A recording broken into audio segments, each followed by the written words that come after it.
Most tourists spend half their trip to Seoul stuck underground in the subway, and they're missing the best parts of the city. Seoul is a city of layers, ancient history, hidden nature, and insane street food. And today we are seeing it all. I'm Yeda, your local Korean friend. Forget the complicated maps. Today I'm giving you the only one-day itinerary you need for Seoul in 2026. 5 epic spots, 0 traffic. Trust me, this is the ultimate cheat code. Let's ride! Now you might be thinking, but Yeda, I didn't bring a bike to Korea. Don't worry, meet Tarungi, Seoul's public bike system. They are literally everywhere and you can rent one for just $1 a day. If you want to know how to exactly rent it as a foreigner, click the card up here. I made a full step-by-step guide just for you. Got your bike? Now let's hit the road! We are starting our morning right here at Gwanghwamun Square, the heart of Seoul. It's grand, it's iconic, and from here, we are gliding straight into Seochon, one of the oldest and most charming neighborhoods in the city. First up, coffee. You have to see this.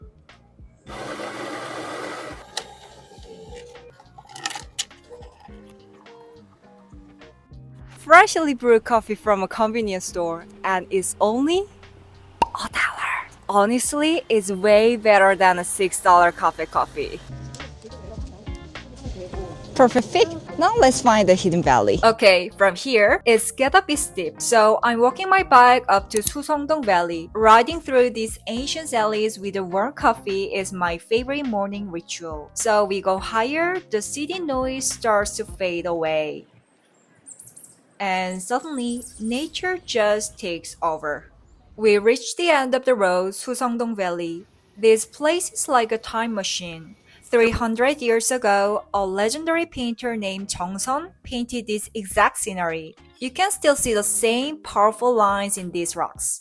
It was hidden under concrete apartments for decades, but restored to its original beauty in 2012.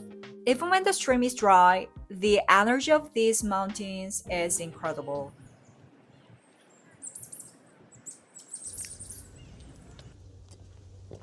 Just take a second to feel the nature. Isn't this mountain view gorgeous? And the best part is we found this little oasis with just a bike and a $1 coffee. This is the quiet side of Seoul I really want to share with you because it's just the beginning of the spring in Korea. That's why the water is still a bit frozen and just a little water in the valley. So to be honest, I can hear the sound of water well, but if you like hiking or more nature thing, or you want to do like a more local thing, I recommend this place. If you don't bring your bike, you can climb up to the mountain. It's called Inwang Mountain. You can climb up to the mountain and climb down. Have a good coffee down there. There are lots of cafe in Seochon or restaurants.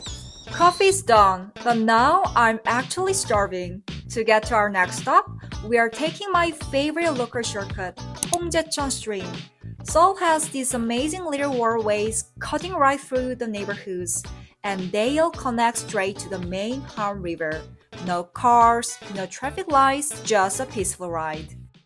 Quick pro tip from my Tarungi riders. Google Maps is useless for biking and walking in Korea. Just download Kakao Map or Naver Map. I usually use Kakao Map when riding because it's better to set the riding route with the Kakao Map. Also, just return it before your time is up to save the money.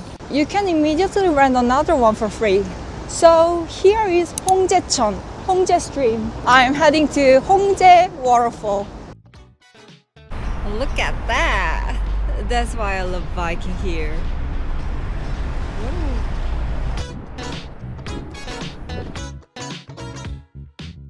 Everyone tells you to go to the crowded hotspot, but honestly, if you want to know real local secret, this is it. A messy waterfall right in the middle of the city.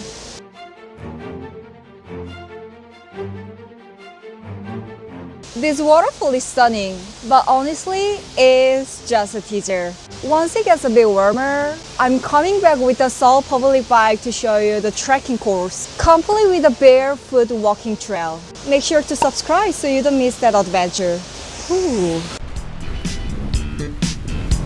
From the quiet waterfall, we are riding straight into the most delicious battlefield in Seoul. Spot number 3 is Mangwon-dong. If you want to know modern Korean culture, you have to know about Bangji Sulle, which means a bread pilgrimage. Koreans are crazy about bread. They travel for hours and wait in a huge line just for bread. And this place? This is the #1 spot for bread lovers in Seoul. Normally, hitting the hottest bakeries in one morning is impossible. But with a bike, I'm clearing the list in record time. First, Hua Hua for their insanely chewy mochi bread. And finally, the final boss, 2 thumbs up. I'm talking their legendary mammoth bread filled with whole chestnuts and sweet corn, plus their famous pistachio strawberry rice bagels. My cooler bag is officially a carb paradise now. Alright, my basket is full. It's quite heavy. We got the mochis and 2 thumbs up. Just pure happy carbs. Bread riding is the best. Now let's hit the Han River. It's just 5 minutes away from here by bike.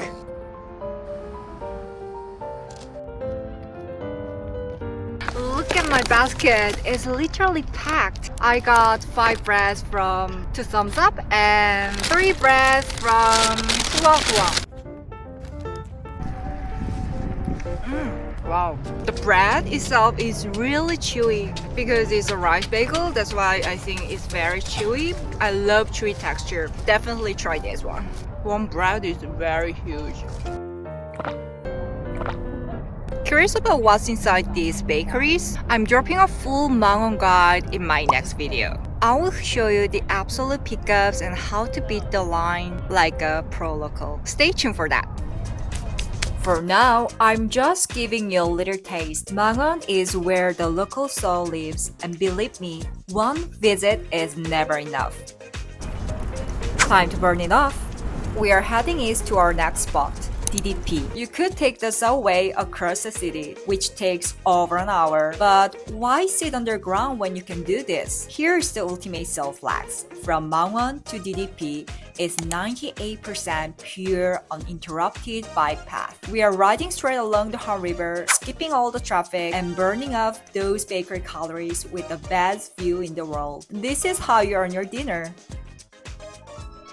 After a breezy ride, the scenery completely flips. Welcome to the intersection of time. This is DDP, designed by the legendary Zaha Hadid. With 45,000 aluminum panels, it looks like a giant silver spaceship just landed in Seoul. But right across from this futurist vibe is our history.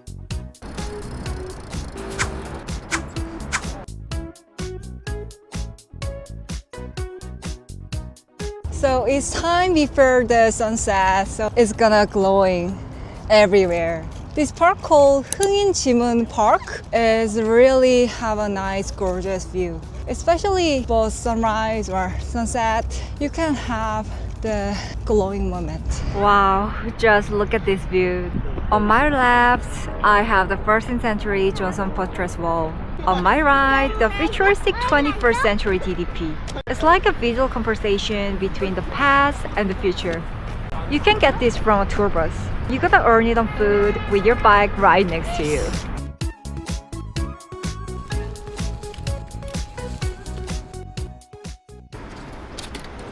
The sun is down, but Seoul is just waking up.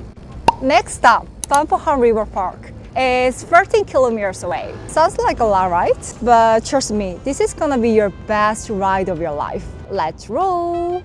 Here's the crazy part about cycling in Seoul. To get to Banpo, we ride along 3 different waterways: Hongjecheon Stream, Jungnangcheon, and finally, the massive Han River. 14 kilometers and 98% of it is pure, uninterrupted bike path. No cars, no traffic lights, just the city lights turning on and the cool river bridge. You literally glide through the city safely at night.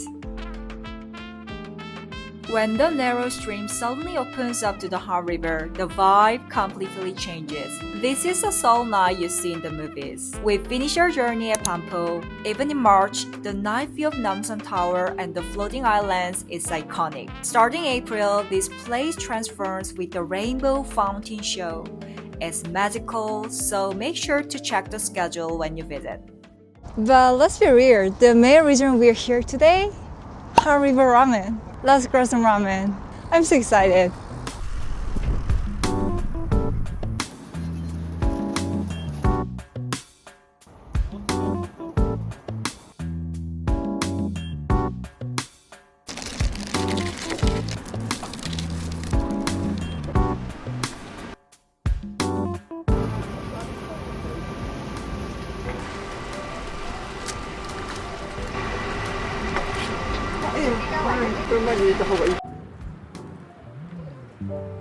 Okay, my ramen is ready. Ooh, you should buy kimchi together. In Korea, you have to try kimchi. It's very yum and also very healthy. You deserve it today. Especially after a long ride, you deserve it. Cheers!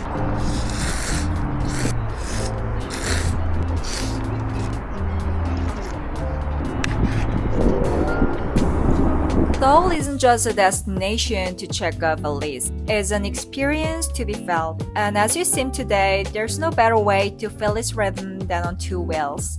You get to see the things most people miss while they're stuck on the ground. So which of these 5 spots is going on your 2026 bucket list? Let me know in the comments. But wait, I'm not done yet. Next video, I'm taking you on a crazy bread pilgrimage in the heart of Mangwon-dong. I will show you the absolute best picks and how to bread pilgrimage as a local. Subscribe and don't miss the next ride. Bye!